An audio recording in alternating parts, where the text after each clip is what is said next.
దేశమంతా కూడా చర్చ జరుగుతూ ఉంది. కానీ భట్టి గారు మాత్రం ముఖ్యమంత్రి గారు ఆయన బావమరిది భాగోతం బయటపడకుండా కట్టుకథలల్లి వాళ్ళని కాపాడే ప్రయత్నం చేస్తూ ఉన్నారు. తన 40 ఏళ్ల రాజకీయ అనుభవాన్ని అంతా కూడా ఉపయోగించి ముఖ్యమంత్రి గారిని ఈ బొగ్గు స్కామ్ నుంచి బయటపడేసేందుకు భట్టి గారు చాలా విఫల ప్రయత్నం చేశారు. కానీ అటర్ ఫ్లాప్ అయింది.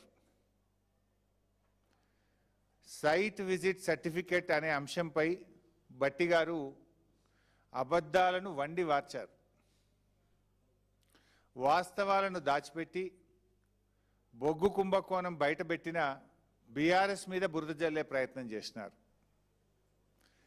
సింగరేణి కాలరీస్ అనేటువంటిది తెలంగాణ ప్రజల ఆస్తి.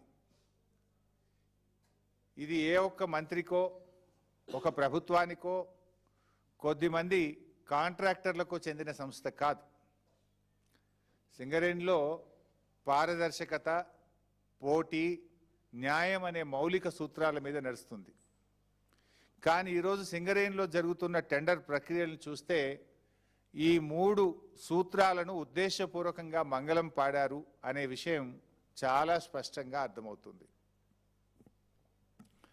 సరే, జనరల్గా సింగరేణిలో ఏం జరుగుతుంది?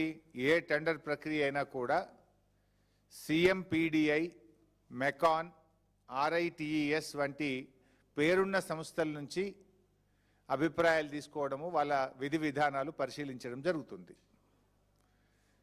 కానీ కాంగ్రెస్ ప్రభుత్వం వచ్చిన తర్వాత ఈ విధానాలన్నీ పక్కన పెట్టి అవసరమైన చోట వారికి అనుకూలంగా విధానాలను మార్చుకున్నారు.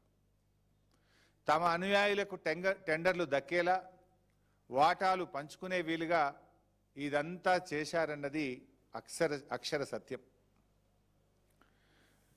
భట్టి గారు నిన్న మాట్లాడుతూ 2018లోనే సైట్ విజిట్ సర్టిఫికెట్ ప్రతిపాదన ఉందని చెప్పే ప్రయత్నం చేశారు.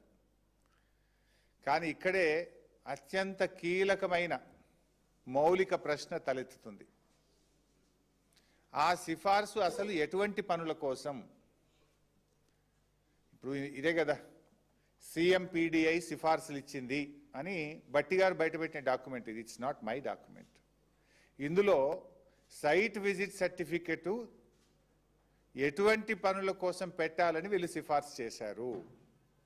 అది కోల్ హ్యాండ్లింగ్ ప్లాంట్ కోసమా, కోల్ ఎవాక్యుయేషన్ సిస్టమ్ కోసమా, స్క్రీనింగ్ లేదా వాషింగ్ ప్లాంట్ కోసమా, లేదు ఓబీ వర్క్స్ నిజంగానే ఓవర్ బర్డెన్ రిమూవల్ కోసమా అనేది బయట పెట్టలే భట్టి గారు. జస్ట్ చదువుకుంటూ పోయింటు. నేను కూడా చదివి వినిపిస్తాను ఇంట్లో నుంచి కొన్ని పాయింట్లు ఆయనదే. అయితే ఆయన ఒక లైన్ చదువుతాడు, ఒక లైన్ ఇడిచిపెడతాడు అంతే. ఇది నేను భట్టి గారు చదివారు.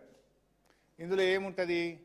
ఈ సింగరేణి టెండర్ పిలిచింది అని. ఇది 2018 design, supply, erection, commissioning, construction and testing of coal handling plant. ఇది తర్వాత భట్టి గారు ఇంకోటి చదివిండు.